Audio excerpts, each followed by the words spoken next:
Hey everybody, this is Jason. You know what? I've been having to listen to a lot of news, right-wing news sources tell me that Donald Trump saved that carrier plant in Indiana. How he's keeping jobs in America, and it was his first act. And Drudge Report can't suck.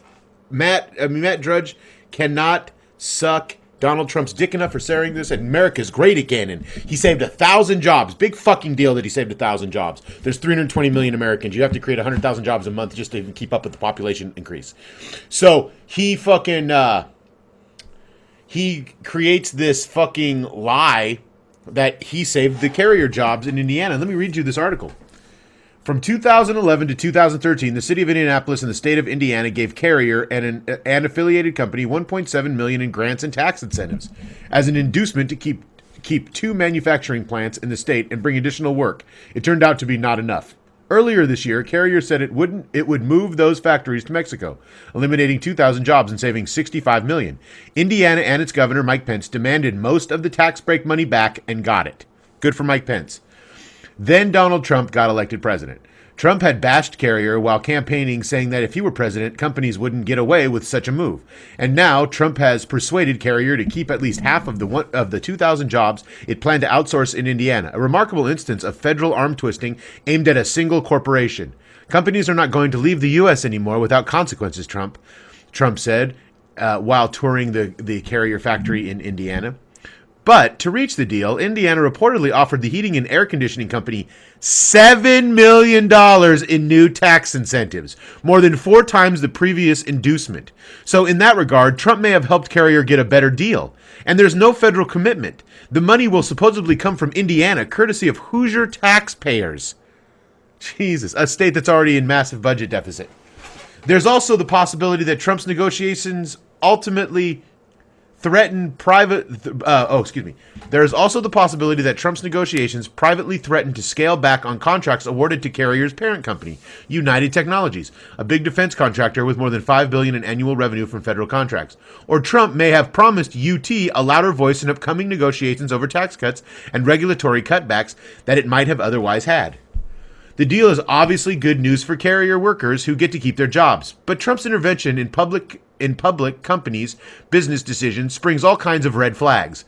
For one thing, tax incentives are generally a lousy way to keep jobs, even though many states offer them. One study found that states spend an average of $456 per job to lure or keep employers within their boundaries, an amount that raises the question, why not just give the money to workers directly? Another study pointed out that the tax breaks are rarely targeted at the young growing companies that create most new jobs, and instead tend to go to big established companies that don't do much new hiring. Perverse incentives. Tax breaks also create perverse incentives. Companies, for instance, have learned to play one state off another when angling for the best tax deal they can get for a new plant or facility. When the state of Connecticut wouldn't lower General Electric's taxes, it decided to move its headquarters to Boston, where it got a much better deal.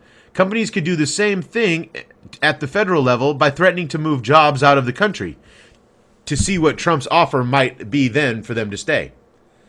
Tax incentives that offset the cost of labor also give companies a stronger incentive to substitute automation and other types of technology for labor, as long as they are not committed to a minimum number of jobs. That way, employers can benefit from tax breaks while lowering labor costs by replacing people with machines.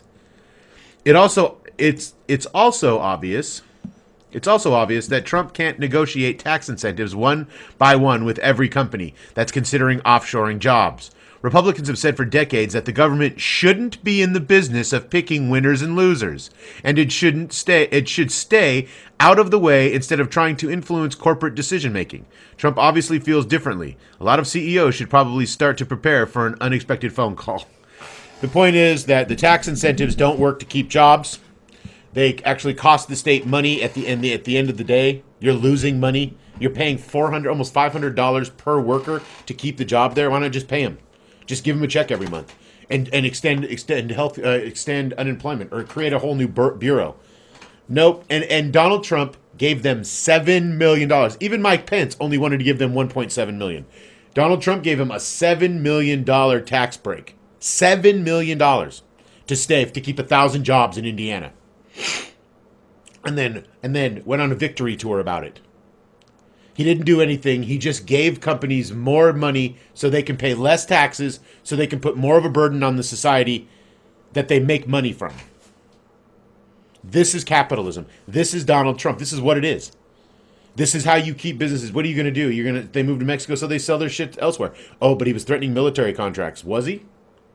I didn't never heard him say one goddamn thing about a military contract being threatened. In fact, he kept Carrier around simply by giving them $7 million in tax subsidies. That'll pay for their employees that they kept on the 1,000 employees. And there's no guarantee of minimum jobs. There's no guarantee of how long they're going to stay there. They could leave in a year.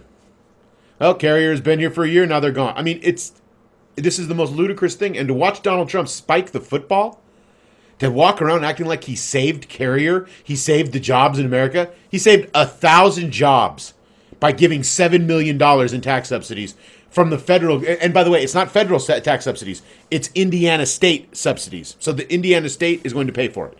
They're actually going to be paying to keep these jobs.